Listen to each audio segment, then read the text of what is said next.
Ketiga pasangan calon presiden dan wakil presiden yang akan bertarung dalam pemilihan presiden 2024 pada tanggal 14 Februari mendatang, menghadiri acara penguatan anti korupsi untuk penyelenggara berintegritas disingkat Paku Integritas yang digelar KPK pada Rabu tanggal 17 Januari.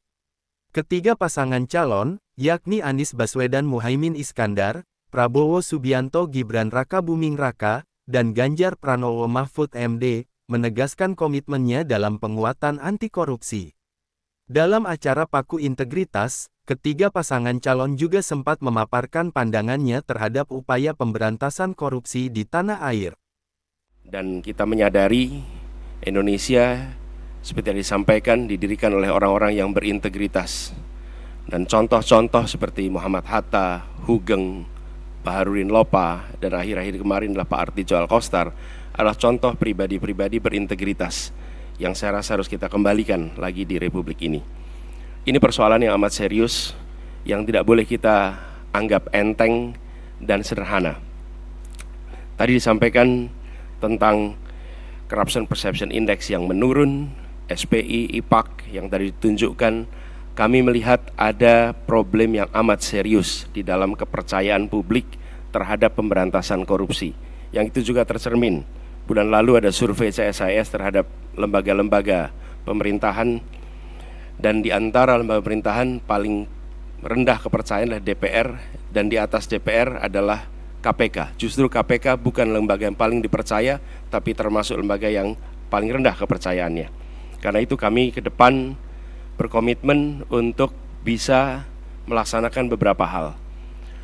Pertama adalah mengembalikan kepercayaan publik, mengembalikan KPK menjadi institusi yang memiliki kekuatan dan memiliki kemampuan untuk menindak seluruh tindakan pelanggaran korupsi. Dan ini dari aspek apa? Satu, undang-undangnya. Kita ingin mengembalikan agar KPK berwibawa lagi secara legal seperti dulu. Dan ini artinya merevisi Undang-Undang KPK. Kami ingin agar revisi ini akan bisa mengembalikan KPK kepada posisi yang kuat. Yang kedua adalah standar etika yang tinggi di tubuh KPK. Kita ingat era di mana KPK datang di sebuah tempat, tidak mau ikut makan, tidak mau ikut kegiatan-kegiatan yang didanai di luar KPK. Standar yang tinggi itu harus dikembalikan di KPK, sehingga bukan saja undang-undangnya memberikan kekuatan dan kemandirian, tapi juga di dalamnya baik pimpinan maupun seluruh staf bekerja dengan kode etik yang amat tinggi. Yang ketiga adalah rekrutmen. Rekrutmen di KPK kita perbaiki sama-sama, seperti tadi disampaikan yang diusulkan oleh Presiden di tingkat pimpinan maupun rekrutmen staf, bukan sekedar mencari pekerjaan, tapi menjadi tempat untuk memberantas korupsi. Ini hal pertama yang kami ingin lakukan. Yang kedua adalah seperti katakan tadi, optimalisasi LHKPN. Dan kami setuju, bila tidak itu dilaksanakan, maka bisa dilakukan demosi, bahkan reposisi atau sanksi yang lain. Lalu kami melihat perlunya kita menuntaskan undang-undang atau RUU perampasan aset. Koruptor harus dimiskinkan, tidak ada pilihan lain. Ini adalah hukuman yang harus diberikan. Yang berikutnya adalah kami ingin mendorong konsep illicit enrichment dan trading in influence sesuai dengan UNCAC yang harapannya nanti akan menjadi arus utama dalam pemberantasan korupsi. Lalu yang tidak kalah penting, kami berencana untuk mendorong pengesahan RUU pendanaan politik, karena salah satu problem utama adalah justru karena proses politik pelibatan, baik itu kegiatan partai politik, kegiatan kampanye yang tidak memberikan ruang yang cukup untuk pendanaan dari negara dan publik, menjadi salah satu sumber korupsi yang terjadi di Republik ini. Kemudian kita berencana untuk memberikan hadiah yang layak bagi pemburu koruptor, sehingga yang memburu koruptor bukan hanya aparatur dari KPK, kepolisian, dan kejaksaan, tapi semua pihak yang ikut melaporkan, memburu, mereka mendapatkan reward yang setara. Ini adalah komitmen kami terkait dengan pemberantasan korupsinya. Kita telah kumpul di tempat yang baik ini untuk membahas masalah korupsi. Dan saya kira kita semua menyadari dan faham benar betapa masalah korupsi ini merusak kehidupan bangsa dan negara dan membahayakan keselamatan sebuah negara. Negara-negara yang dikatakan gagal sebagian besar adalah karena tidak mampu mengendalikan, mitigasi ataupun menghilangkan korupsi. Justru yang tadi disampaikan oleh pimpinan KPK benar-benar relevan. Kita faham justru negara seperti kita yang hidupnya banyak sekali tergantung sumber daya alam, disitulah terjadi praktek-praktek korupsi yang sangat mengganggu kelangsungan hidup suatu bangsa. Semua upaya yang sudah disampaikan oleh KPK harus kita dukung.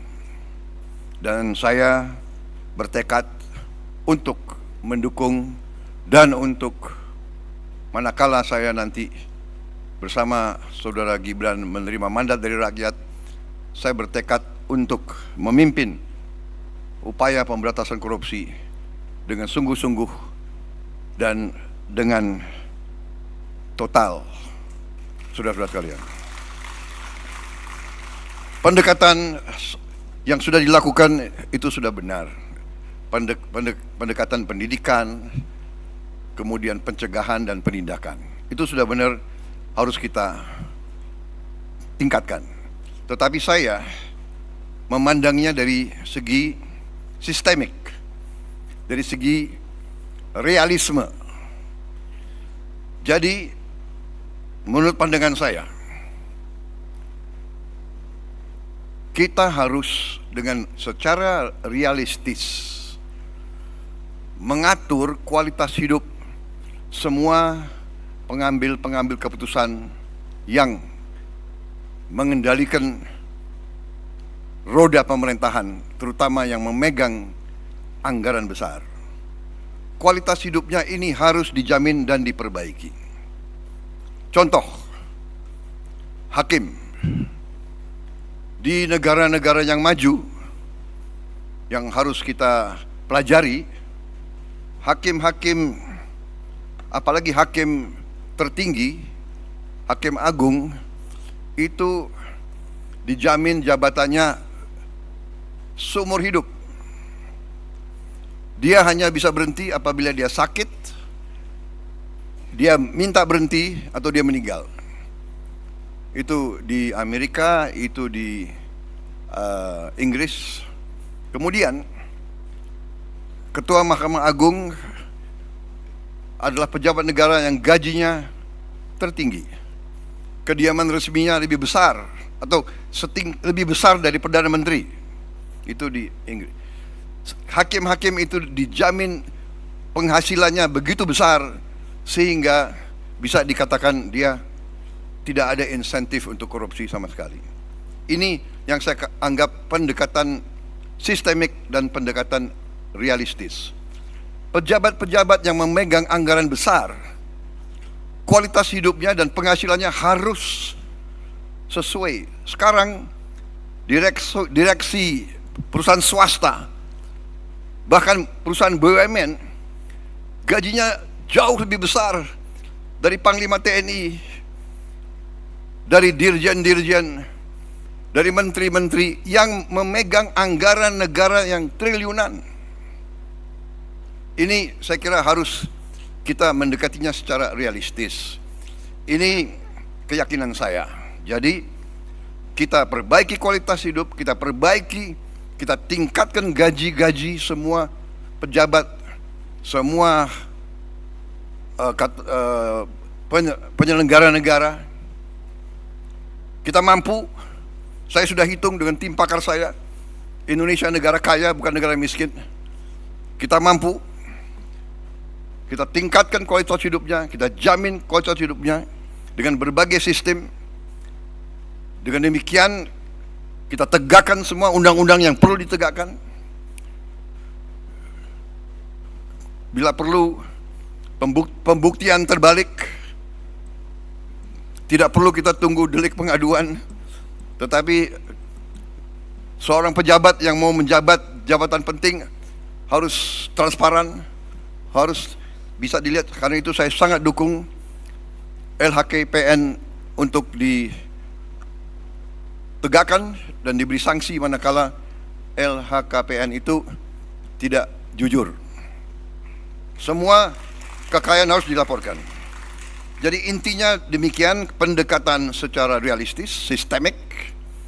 Kita perbaiki kualitas hidup, kita jamin kualitas hidup sehingga tidak terjadi suatu hal yang tidak masuk akal. Sebagai contoh, pejabat yang mengendalikan anggaran kontrak-kontrak besar itu diperlakukan sama dengan pejabat yang tidak punya tanggung jawab sebesar itu. Ini saya melihat sehari-hari di lingkungan tanggung jawab saya. Di Kementerian Pertahanan ada pejabat yang mengendalikan triliunan dalam kontrak-kontrak, pangkatnya sama dengan pejabat yang kerjanya rutin. Ini saya ajukan sudah 2-3 tahun untuk jabatannya dinaikkan, mungkin tidak dari segi gaji, tapi dari segi penghormatan. Saya mau usulkan pejabat-pejabat di Kementerian Pertahanan yang mengendalikan anggaran begitu besar diberi bintang 3. Tapi sampai sekarang ya mungkin birokrasi dan sebagainya masih belum tembus. Suatu ketika saya bertemu dengan anak buah, pangkatnya rendah. Saya bertanya sangat simpel sekali. Kenapa Anda korupsi? Disuruh, Pak. Kalau kamu disuruh, pimpinanmu minta, katakan 100. Berapa yang kamu cari? 200, Pak. Yang 100 buat siapa? Buat saya. Saya bagi kepada teman-teman. Lalu apa yang terjadi? Yang terjadi nanti akan ditiru oleh semuanya. Bapak Ibu, cerita pendek ini kemudian saya balik, saya dalami lagi. Bagaimana menurut Anda kita harus mencegah korupsi? Gampang, Pak. Ada teladan atau contoh dari pimpinan tidak? Pak, kalau tidak ada, jangan mimpi tinggi-tinggi, jangan ngomong muluk-muluk. Karena itulah sebenarnya praktek yang dihadapi dalam birokrasi. Bapak Ibu sekalian, kejadian itu kira-kira di tahun 2014. Dan di tahun 2013 KPK pernah datang dalam sebuah kontestasi pilkada di Jawa Tengah. Sebuah pertanyaan disampaikan pada calon-calon kira-kira seperti ini. Suasana lebih pada dialogis. Dan pada saat itulah semua punya komitmen tinggi. Maka sebenarnya kita tunggu adalah bagaimana praktek itu berjalan. Maka Bapak Ibu yang sangat saya hormati, saya senang hari ini saya bisa bersama Pak Mahfud. Saya punya beberapa slide yang bisa saya ceritakan.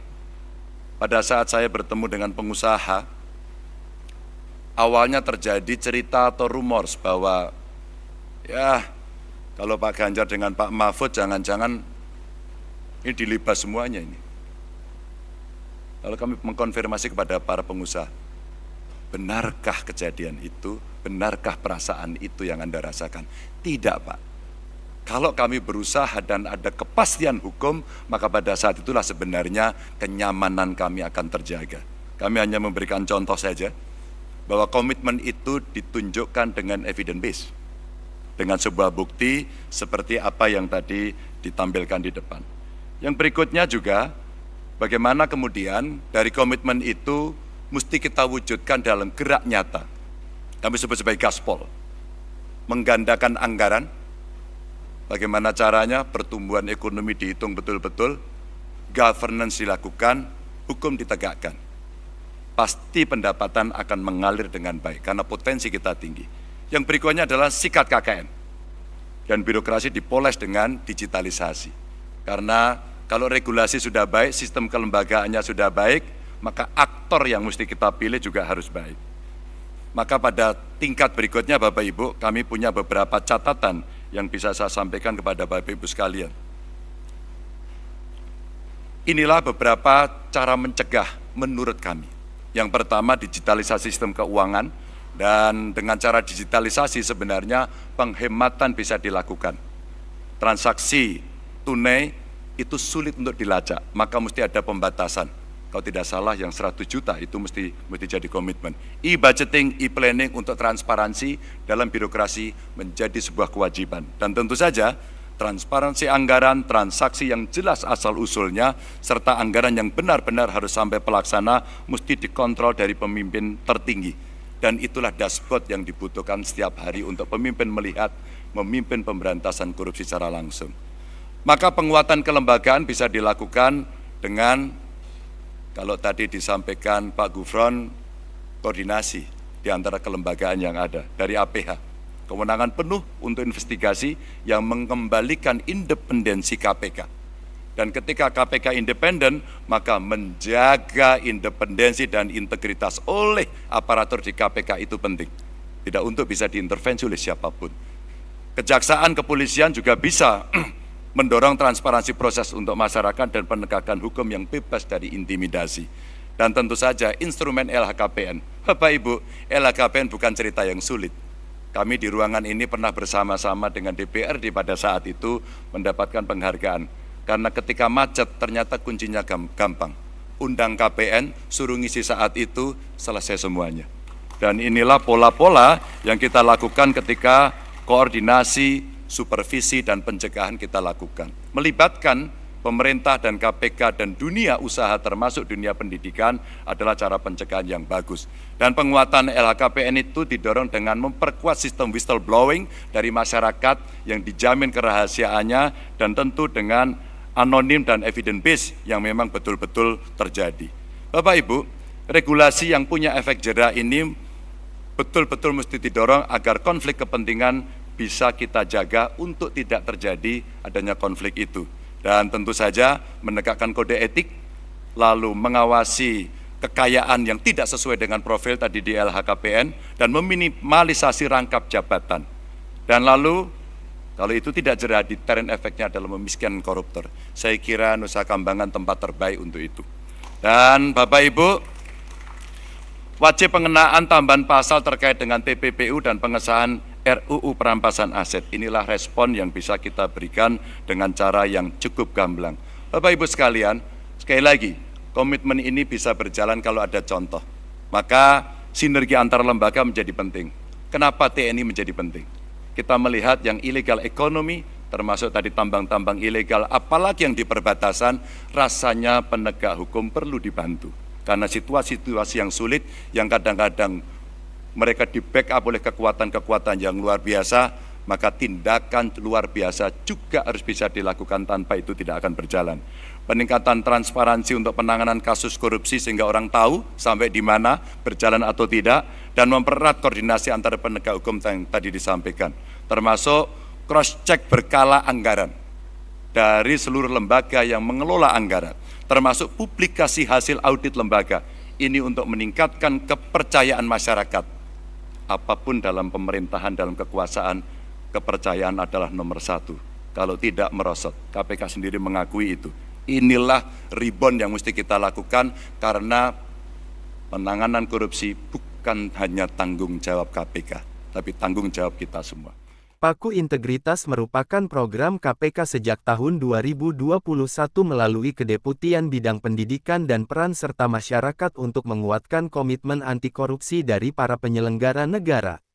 Masa kampanye pemilu telah berlangsung sejak tanggal 28 November tahun 2023 dan akan berakhir pada tanggal 10 Februari tahun 2024. Sementara pemungutan suara dijadwalkan pada tanggal 14 Februari tahun 2024. Diah Dewi melaporkan.